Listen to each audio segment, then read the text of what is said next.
బొద్దింకల జనతా పార్టీకి సంబంధించినటువంటి ఇష్యూ ఒక్కొక్కటి కాన్సెప్ట్ నడుస్తున్నటువంటి నేపథ్యంలో కీలకమైనటువంటి అడుగులు ముఖ్యమైనటువంటిది జరుగుతున్నాయి ఏంటి అన్న దాని మీదన చాడా శాస్త్రి గారికి సంబంధించి ఆల్రెడీ ఫ్రాడ్ అభిజిత్ దుప్కేకి సంబంధించి ఒక కథనం ఇచ్చారు కదా, రెండో భాగం ఇది.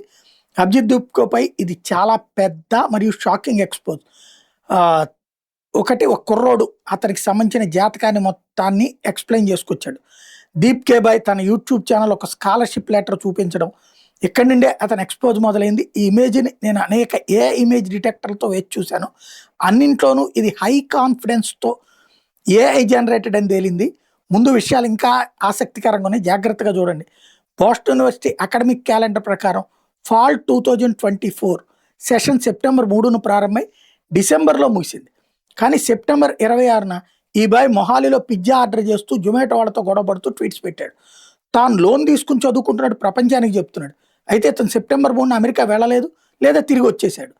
ఒకవేళ తిరిగి వస్తే లోన్ తీసుకుని వెళ్ళావు కదా, ఇన్ని తక్కువ రోజుల వ్యవధిలో వరుసగా ఫ్లైట్ ఖర్చులు ఎవరు భరిస్తున్నారు? అభిజిత్ దుప్కే ప్రకారం నేను ఆమ్ ఆద్మీ పార్టీతో నా గతంలో పనిచేశాను, 2020 నుంచి 23 వరకు అనుకుంటాను, వాళ్ళ కోసం పనిచేసినందుకు నాకేమీ సిగ్గు లేదు అని చెప్పుకొచ్చాడు. సిజేపీ నిరసన సమయంలో ఇతను స్వయంగా మీడియా ఛానల్కి ఇంటర్వ్యూ ఇస్తూ 2023లోనే ఆమ్ ఆద్మీ పార్టీని వదిలేశానని చెప్పాడు. మరి 2025లో ఢిల్లీ ఎన్నికల్లో ఎవరికి ప్రచారం చేస్తున్నావు? బీజేపీ వాళ్ళక? పైగా 2025లో నువ్వు కాలేజీలో ఉండాలి కదా, ఇండియాలో ఏం చేస్తున్నావు అని అడుగుతున్నారు. దీనికి తోడు 11 నెలల క్రితం ఇతను గోవాలో ఉండి ఊళ్ళలోని రెస్టారెంట్లకు రివ్యూలు ఇస్తూ తిరుగుతున్నాడు. 5 నెలల క్రితం కూడా బోస్టన్లో లేడు. ఇల్లినాయిస్ ఆర్ షికాగో దగ్గర షాంబర్గ్ అనే ఊర్లో ఉన్నటువంటి ఇండియన్ రెస్టారెంట్లకి రివ్యూలు ఇస్తున్నాడు. సిజేపీ ప్రొటెస్ట్ సమయంలో కూడా రోజంతా బ్రెడ్ పకోడా కచోడి తిండి కూర్చున్నాడు. ఈరోజు అతని అసలు రూపం బయటపడడానికి ఈ తిండి వ్యవహారాలే కారణమైంది. ఇతని మాటల ప్రకారం అమెరికా పంపడానికి ఇతని తండ్రి లోన్ తీసుకున్నాడు.